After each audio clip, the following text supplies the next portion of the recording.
Hey folks, how's everybody doing out there?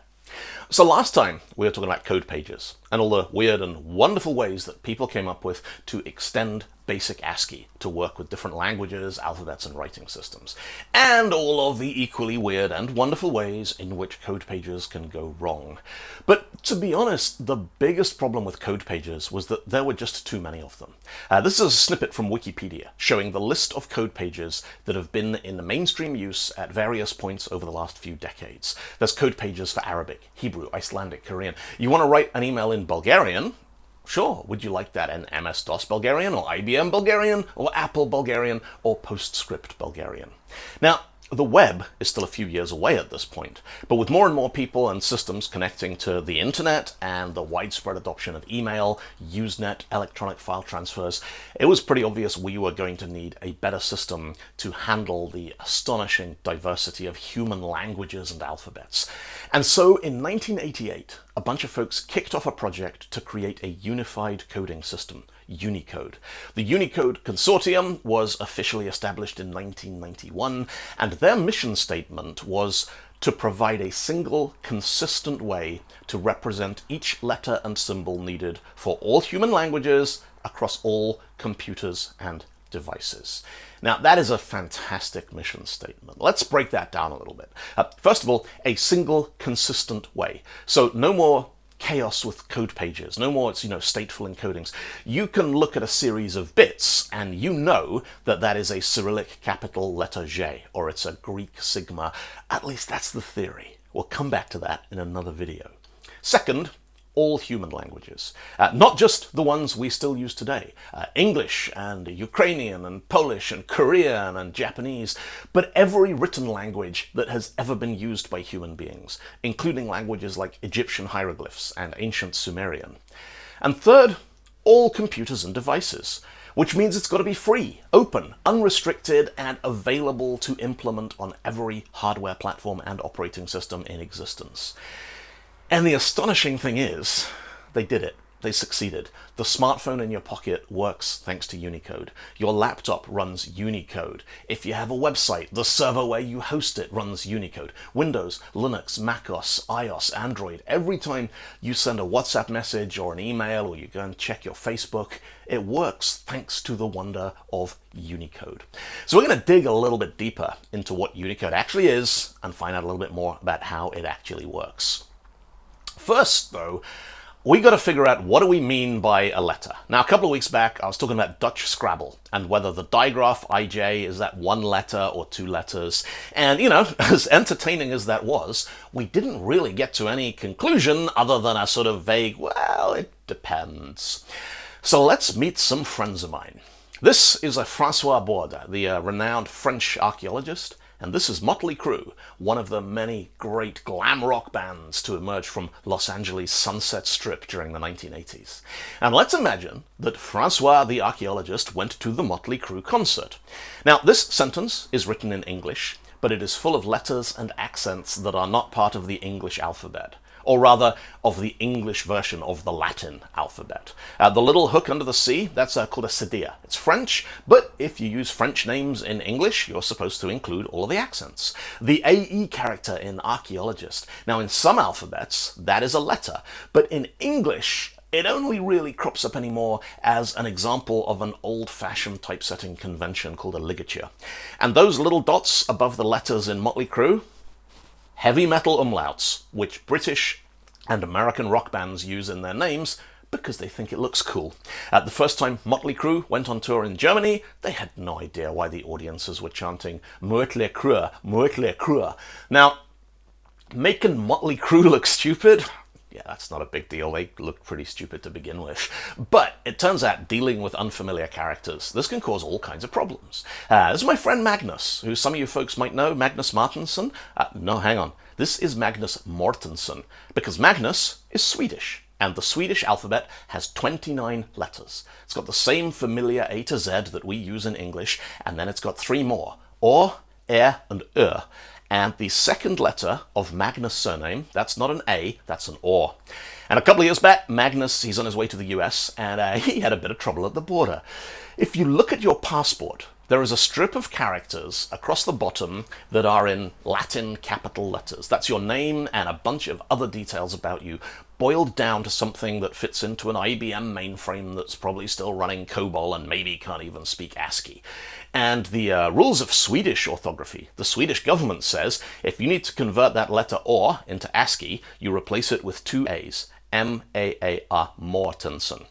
Meanwhile, the folks who sold Magnus his airline ticket, they don't know anything about Swedish orthography. To them, that's a little letter A with a funny circle on top, and the circle obviously can't be important. So they just take it off and put in a regular Latin-flavored A. Which leaves our buddy Magnus trying to enter the United States of America with a passport that doesn't exactly match the name printed on his airline ticket. Yeah, fun day, huh? Now, imagine Magnus wasn't a cloud architect in a tailored suit who speaks fluent English on his way from Sweden to attend a technology event hosted at Microsoft. Imagine the number of people around the world who end up facing all kinds of problems every day because, border control, banking, healthcare, the computer systems that manage access to vital services can't agree on how to represent somebody's name in basic 7-bit ASCII, or worse. In 2019, somebody in Belgium sued their bank. The customer's name was spelled with a diacritic character, but in all of their correspondence and their banking records, the diacritic was missing, and the customer claimed that under Article 16 of the General Data Protection Regulation, the GDPR, their name, including accents and diacritics, was personal data, and as such it was a legal requirement to record it accurately. The bank argued that this was unreasonable because they were using an American mainframe computer system installed in 1995 that used the EBCDIC character set, and so it was technically impossible to store diacritics in the computer. And the Court of Appeal in Brussels, they ruled in the customer's favor. The bank was legally required to store customers' names correctly. Now, folks, you don't need to read Dutch to find this page of the ruling with an EBCDIC character chart in it in a legal ruling from 2019. It's just a bit unsettling, right? Sadly, neither the bank nor the customer was named in the lawsuit, which makes it kind of hard to find out what happened next. But this legal precedent was widely reported as EBCDIC is incompatible with the GDPR. Now, if you're still running EBCDIC on your IBM mainframe, you have my deepest sympathies. The rest of us, we switched to Unicode a long while ago.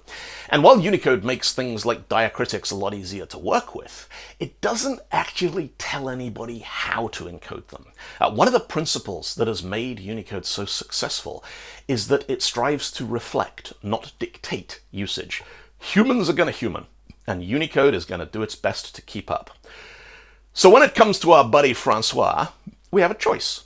We can write that C in his name as the Unicode code point 00C7, or we can encode it as a regular ASCII-flavored C, and we can add code point 0327, the combining cedilla.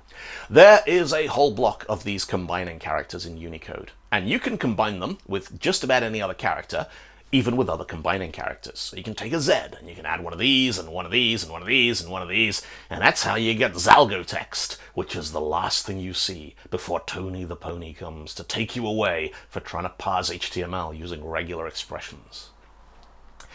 Combining characters is a neat idea, but it does give us a couple of headaches. Let's think about string comparison, for example. We have two strings here that look exactly the same, but how do we decide whether they are the same string? Again, Unicode, it doesn't tell us what to do, it gives us tools we can use to solve our own problem. The process of transforming two or more pieces of data so that they can be meaningfully compared is known as normalization. And Unicode specifies 4 different normalization mechanisms for encoded text. First of all, there is composition versus decomposition. Composition means to squash the text down into the smallest possible number of code points, and decomposition, that's the opposite. You want to break out your composite characters into as many separate code points as you can.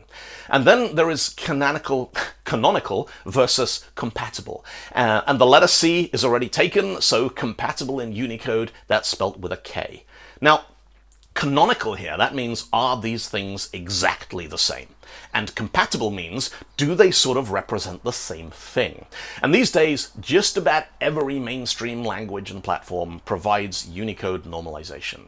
This is how it works in JavaScript. we're going to build some strings. First, we'll build the string Mötley Crüe like this.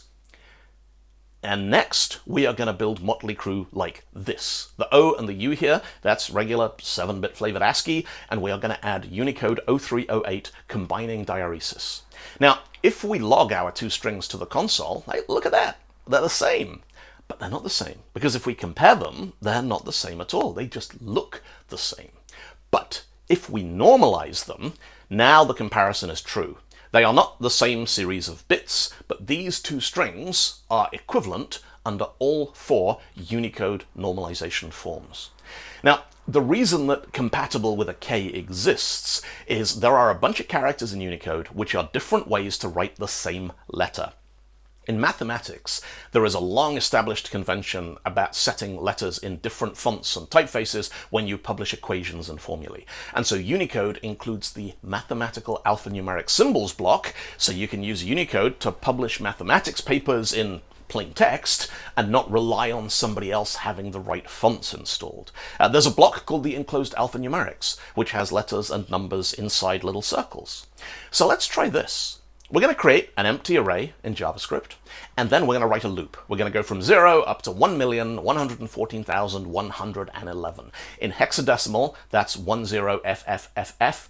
It is the highest code point you can have in the current version of the Unicode standard. So we're going to generate, or we're going to try to generate, 1.1 million characters. Then for every character, we're going to normalize it.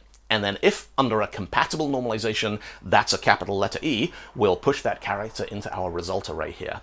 And then we're going to output the joined array. Look at that. 18 different ways to write a capital letter E. They're not equal, they're not the same bits, they're not the same string.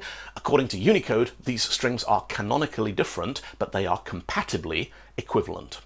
And thanks to the proliferation of sites like yaytext.com, where you can type in your name and you get all kinds of alternative ways to write it using extended Unicode blocks, as developers, it's really important to be aware of this stuff. You know, if you're searching, filtering, indexing, just about anything where you have to compare two strings and decide whether they're the same, remember you might need to normalize it first.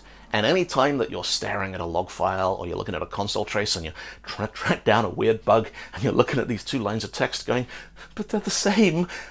Maybe they're not the same. Maybe they only look the same.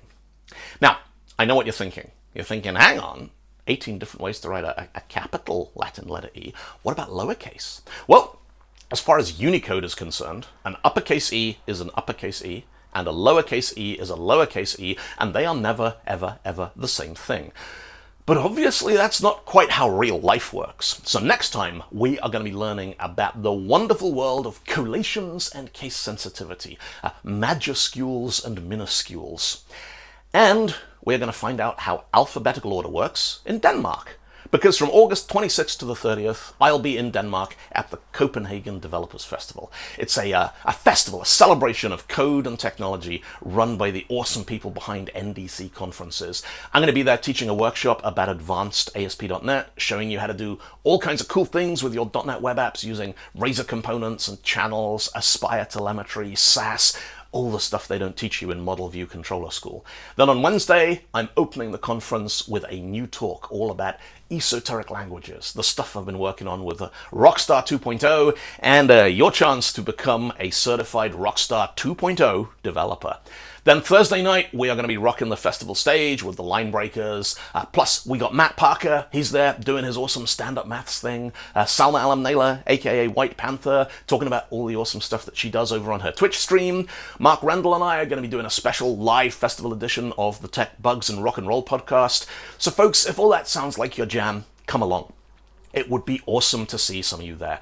Tickets are on sale now. Check that out over at cphdevfest.com.